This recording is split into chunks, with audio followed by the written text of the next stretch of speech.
እሺ ተመልካቾች እንዴት ናችሁ? እንግዲህ በ21ኛው ክፍለ ዘመን በጣም አውዳሚ የሆነውን ጦርነት ያከናወነችው ሀገር ሶሪያ ነች። ለ14 ዓመት የቀጠለ ጦርነት ነው የነበረው።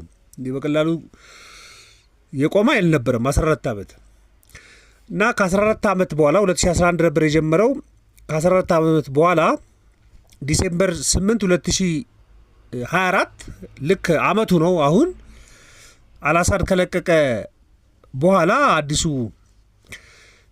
መሪ አህመድ አልሻራ ሶሪያን እየመራ ነው እና ሶሪያ ከጦርነት በኋላ ምን ያህል አመት ይፈጅባታል? ምን ያህል ወጪ ይጠይቃታል? ጦርነቱ ወደ ነበረበት ራሷን ለመመለስ ለማደግ አይደለም 2011 ጦርነቱ ልክ ሲጀምር የነበረችውን ሶሪያ ለመመለስ ምን ያህል ወጪ ያስፈልጋል የሚለውን ወርልድ ባንክም ያወጣቸው ቁጥሮች አሉ። ሀሳብ እንሰጥባቸዋለን። ከሱ በተጨማሪ በጣም ኢንተረስቲንግ የሚሆነው ግን አዲሱ መሪ አህመድ አልሻሪ የሚባለው እየወሰደ ያለው የዲፕሎማቲክ ታክቲክ ደግሞ አለ። ኢኮኖሚውን ለማሻሻል እየሄደበት ያለበት መንገድ አለ እና በእሱ ያገኛቸው ውጤቶች አሉ። እሱ ለትምህርት ይሆናልና የተወሰኑ ሀሳቦች ብንሰጥባቸው መጥፎ አይደለም። ሁሌም አዲስ ነገር ለውድ ደንበኞቹ ይዞ መምጣት የማይታክተው ቴምር ፕሮፐርቲስ በአዲስ ሳይቶቻችን እጅግ ዘመናዊ አፓርትመንት ቤቶችን በዲፕሎማሲያዊ መንደር መቀመጫ ሳር ቤት እንዲሁም በአዋሪ አደባባይ ከባለ 1 እስከ ባለ 3 መኝታ ቤቶችን በተለያዩ የካሬ አማራጮችና በተመጣጣኝ ዋጋ ከከፍተኛ 35% ቅናሽ ጋር ባለ 2 መኝታ በጠቅላላ ዋጋ 5,700,000 በ80 ካሬ ሜትር፣ ባለ 3 መኝታ በ9,900,000 139 ካሬ ባለ 3 መኝታ ቤቶችን እንዲሁም ከዚህ ቀደም ብዙዎችን የቤት ባለቤት ባደረግንባቸው በፒያሳ ሊሴ ሳይት፣ በአያት፣ በሃይሌ ጋርመንት በአጭር ጊዜ የሚረከቧቸውን አፓርትመንት ቤቶች አሁንም በ10% ቅድመ ክፍያ ብቻ እስከ 35% የሚደርስ እውነተኛ ቅናሽ ጋር እየጠበቅነዎት እንገኛለን። ውስን ቤቶች እጃችን ላይ ስላሉ ፈጥነው በ0957 03 0277 ይደውሉልን። ቴምር ፕሮፐርቲስ። እንግዲህ ከጦርነት ስለማገገም ነው የምንነጋገረው። ምን ያህል ዓመት ይፈጅባታል ነው ጉዳዩ። ለ14 ዓመት ነበር የነበረው ጦርነቱ በጣም ብዙ ተዋናዮች ያሉበት ነው እና አሁንም ሶሪያን ሪኮንስትራክት ለማድረግ ድጋሚ ለመገንባት የሚገርመው እዛው ጦርነት ውስጥ ሶሪያን ሲያደቁ የነበሩ ሀገራቶች ትብብር እየተጠየቁ ነው። እስካሁን ድረስ ጦርነቱ ሁለት ጎራ የነበረው ነው። በአልአሳድ በኩል ያለው የራሽያ አለች፣ በዛኛው በኩል ኢራን አለች፣ በሊባኖስ በኩል ደግሞ ሂዝቦላ አለ። አሁን ተቀናቃኞችን ደግሞ ይደግፉ የነበሩት አሉ። አሜሪካም የአየር ጥቃት ስታደርግ ነበር። ቱርክ አለች፣ ሳውዲም አለች። በተለይ ከኢራን ጋር ፉክክር ስለሚያደርጉ ሳውዲም አለች። የአውሮፓ ህብረትም ማዕቀብ በመጣል እንግዲህ የጦርነት ሜዳ ነበር አድርገውት የነበረው የሶሪያ ጦርነት ማለት። አሁንም ለእድገት የሚጠየቁት እነዚሁ ሀገራቶች ናቸው። በጣም የሚገርመው እሱ ነው እና 2011 ላይ ጦርነቱ ሲጀምር ሶሪያ ጥሩ ኢኮኖሚ ካላቸው ሀገራቶች መካከል ነበረች። 67.5 ቢሊዮን ዶላር ነበረ ጠቅላላ ሀገራዊ ምርት ጂዲፒዋ። ይሄ 2023 ላይ ተኮማትሮ 20 ቢሊዮን ዶላር ላይ እንደደረሰው ወርዶ ኦልሞስት በእነዚህ ከ10 ዓመት በላይ ውስጥ ከ800 ቢሊዮን ዶላር በላይ ጠቅላላ ሀገራዊ ምርቱ አጥቷል። አሁን ተስፋ የሚደረገው 2025 ላይ በ1 ከመቶ ሊያድግ ይችላል። በኔጌቲቭ ሲያድግ የነበረ ኢኮኖሚ በ1 ከመቶ ሊያድግ ይችላል የሚል ተስፋ ተጥሎበታል እና ምንዛሬዋም ጥሩ የሚባል ምንዛሬ ነበር። አንድ የአሜሪካ ዶላር በ47 የሶሪያ ፓውንድ ነበር ይመነዘር የነበረው። በከፍተኛ ሁኔታ ላሽቆ አሁን ወደ 14,000 ገብቷል። 2022 ላይ አካባቢ ደግሞ ወደ 2500 ምናምን ነበር የነበረው እና ጦርነቱን ተከትሎ ዓለም አቀፍ ማዕቀቦች ተጥለውበታል። ከፍተኛ ማዕቀቦች። የማዕቀቦቹ ባህሪ ይለያያል። አሁን ከጦርነቱ በላይ ማዕቀብ ነው የአንዳንድ ሀገራቶችን ኢኮኖሚ በጣም የሚያላሽቀው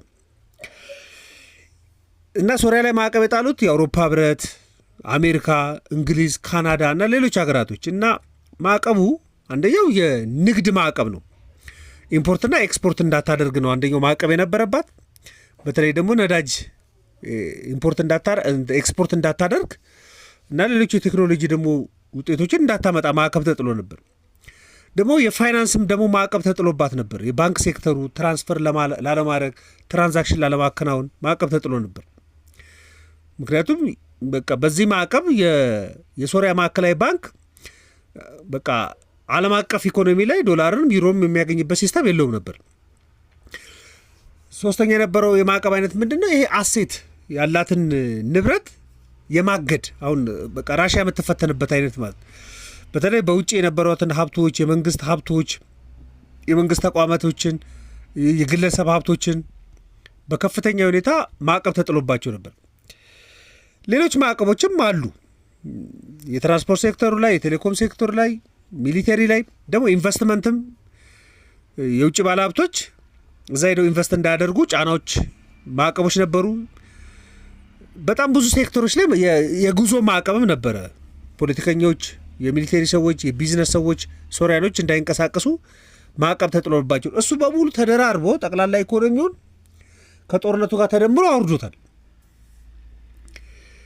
እና በጦርነቱ ምክንያት ብቻ ሶሪያ 1/3 የሚሆነውን አሴቷን ያጣችው 1/3 የሚሆነው ከዛ ውስጥ 50% የሚይዘው መሰረተ ልማት ነው። እንግዲህ የጦርነት አደገኝነት እሱ ነው። አንደኛው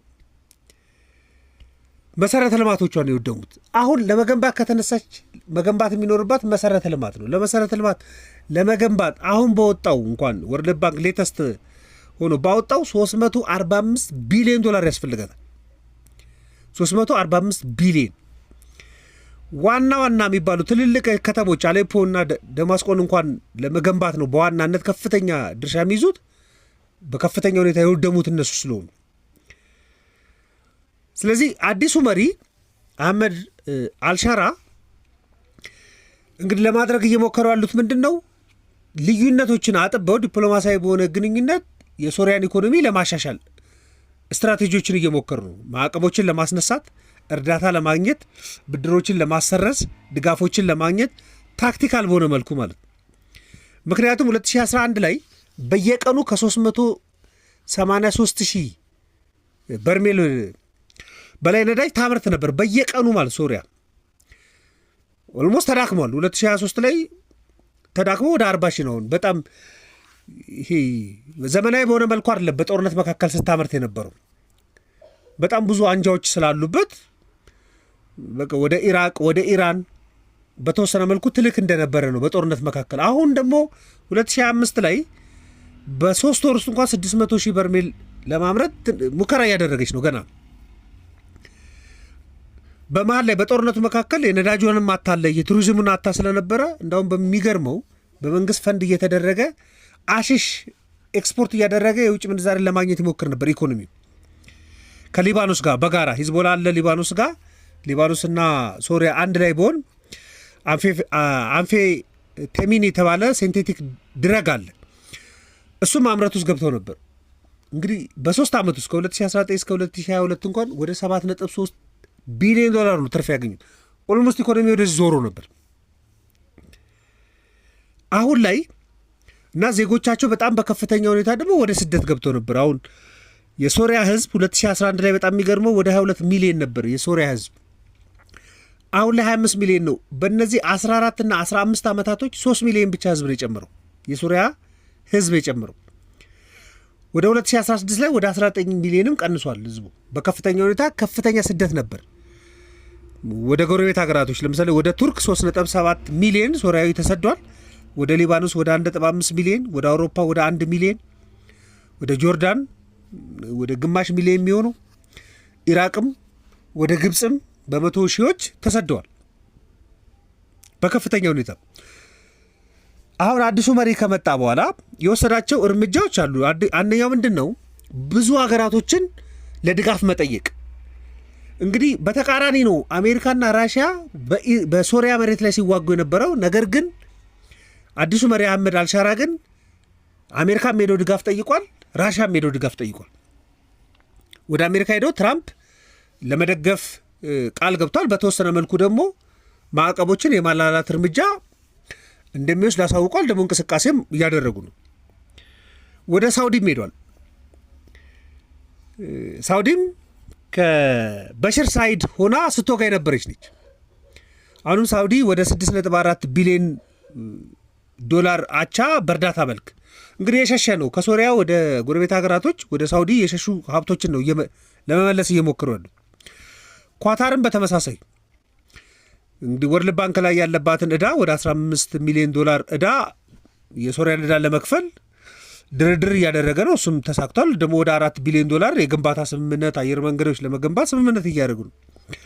የተባበሩት አረብ ኤሚሬትም ወደ 14 ቢሊዮን ዶላር የሚሆን በዋናነት የደማስቆን አየር መንገድ ለመገንባት የቤት ልማት ላይ የኮመርሻል ቢልዲንጎችን ፕሮጀክቶችን ለመስራት ይህም በሙሉ ድርድር እያደረገ ነው። የተለያዩ በተቃራኒ የነበሩትን አንጃዎች አንድ አለም። በቃ ከአሜሪካ ሳይድ ብቻ ነው መሆኑ አላለምም፣ ከራሽያ ሳይድ ብቻ ነው መሆኑም አላለም። ኢቨን ከአውሮፓ ህብረት አባል ሀገራቶች መካከል ከፈረንሳይ ጋር ፈረንሳይም ግዙፍ የመርከብ ድርጅቷ ለ30 ዓመት የላተርኪያ የሚባለውን ትልቁን ወደብ ለማልማት ለማስተዳደር የኢንቨስትመንት ስምምነት አድርገዋል።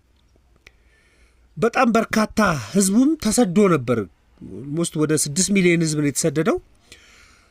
አሁን በዚህ አንድ ዓመት ውስጥ ሰላም ከመጣ በኋላ ወደ 400 ሺህ የሚሆነው ህዝብ ተመልሷል። ይህ በጣም ፖዘቲቭሊ ነው የታየው የሶሪያ ኢኮኖሚ ላይ። ምክንያቱም ማንፓወሯንም ማታ ነበር፣ የሰው ኃይሏንም ማታ ነበር። ስለዚህ 400 ሺህ የሚሆን የሰው ኃይል ነው እየተመለሰላት ያለውና ገንዘቧንም የሰው ኃይሏንም መመለስ ችላለች በሚል አዲሱ መሪ አህመድ አልሻራ የተሻለ መልከታ እየተሰጠው ነው። የአውሮፓ ህብረትም አሁን 2025 ላይ ማዕቀቦችን ማላላት ጀምሯል። ይህ ከሚሊቴሪ ጋር ቀጥታ ከሴኪሪቲ የተገናኙት በስተቀር ያሉትን ማዕቀቦችን ለማንሳት ጥረት እያደረጉ ነው። ከሱ እንግዲህ መማር የሚቻለው ምንድን ነው? አንጃ አልመሰረትም። አሁን የብዙዎቹ ሀገራት ችግር ሶሪያንም ጨምሮ ጦርነቱ ከተጀመረ በኋላ ደማስቆን አጥሮ ያዘ አልአሳድ። ከዛ በኋላ ሌላው የሌሎች ሀገራቶች መፈንጫ ነው። እሱም የሚጠለልበት ጋር መጨረሻ ወደ ራሽያ ነው ሄደው። እሱ አውዳሚ መሆኑን ከመረዳት አንጻር የሁሉም ሀገራቶች ወዳጅ ለመሆን ጥረት እያደረገ ነው። በሱም ጥሩ ውጤት እያመጣ እንደሆነ የሚያሳይ ነገር አለው። አንድ ዓመቱ ነው። በዚህ ላይ በጣም ብዙ ሪፖርቶችም እየወጡ ነው። በጣም የሚገርመው ከጦርነት በኋላ በጦርነት የወደሙትን መሰረተ ልማቶችን ማሟላት እጅግ በጣም አስቸጋሪ መሆኑን ነው የሚያሳዩ። 345 ቢሊዮን ዶላር የሶሪያ ኢኮኖሚ ከየትም ሊያመጣ አይችልም። በየዓመቱ 20 ቢሊዮን ዶላር ብቻ ያለው ኢኮኖሚ ነው። ለምሳሌ የነ ራሽያም ድጋፍ ያደርጉለታል። በቃ ነዳጁን ለማውጣት እንዲችል ሌሎችም ትንንሽ ድጋፎችን ያደርጋሉ። ግን 20 ቢሊዮን ዶላር ጠቅላላ ሀገራዊ ምርት በአመት ያለው ኢኮኖሚ 345 ቢሊዮን ዶላር በአዲስ ሊያገኝ አይችልም። ስለዚህ ከ20 ዓመት በላይ የሚፈጅ ነው። ስለዚህ ጦርነት በራሱ የሚያመጣው ችግር አለ። ግን ከጦርነት በኋላ ደግሞ የወደሙ መሰረተ ልማቶችን ጦርነቱ ወደሚጀምርበት ሁኔታ እንኳን ለመመለስ እጅግ በጣም ከባድ ነው። የነ ዩክሬን የሚጠብቃቸው እሱ ነው። አሁንም ሱዳን የሚጠብቃቸው እሱ ነው። የሱዳን ጦርነት ቢረጋጋ ሱዳን ጦርነቱ ሲጀመር ወደ ነበረችበት መመለስ በ100 ቢሊዮን የሚጠይቅ ሊሆን ይችላል። በጣም በርካታ ዓመታቶች የሚጠይቅ ሊሆን ይችላል። ስለዚህ በጦርነትም ኤግዛምፕል ሆና ለውድመት ኤግዛምፕል ሆና ስትነሳ ነበረ ሶሪያ። አሁን ደግሞ ኢኮኖሚ ለማገገም ምን ያህል ከባድ መሆኑን ደግሞ እንደ ኤግዛምፕል እየታየች ያለች ሀገር ነች። ምናልባት ይሄ ሀሳብ ከኢኮኖሚ ጋር ስለሚገናኝ ትንሽ እንድናወራበት ነው። ማንኛውም ሀሳብ አስተያየት ካላችሁ ኢትዮጵያ ኢኮኖሚ ላይ ልትልኩልኝ ትችላላችሁ። ለነበረን ቆይታ በሙሉ ከልብ አመሰግናለሁ። መልካም ቀን።